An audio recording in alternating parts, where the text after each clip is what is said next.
La llegenda de Sant Jordi. Fa molt i molt de temps, el poble de Montblanc era devastat per un monstre ferotge i terrible que podia caminar, volar i nedar.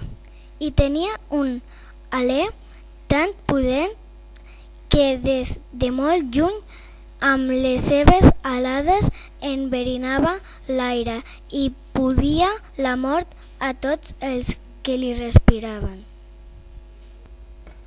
El monstre era l'estrany dels ramats i les persones, i per tota aquella contrada regnava el terror més profund.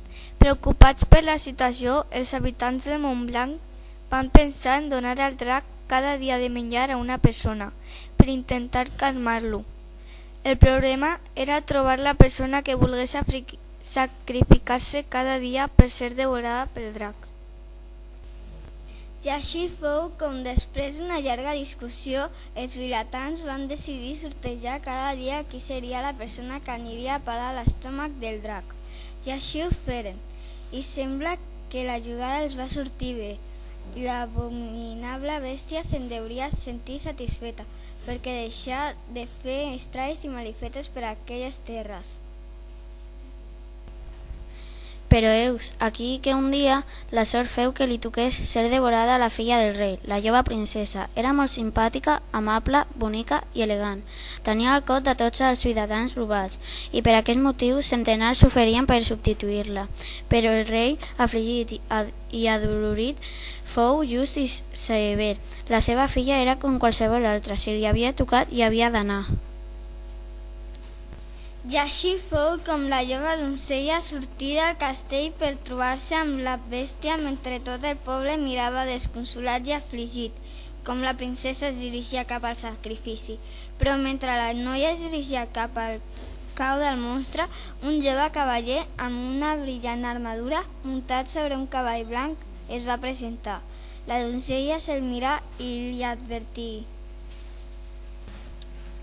Fugiu, fugiu ràpidament d'aquí, noble cavaller. Si us quedeu per aquí, apareixerà la bèstia i només us vegi us devorarà. El jove cavaller se la mira i li contesta: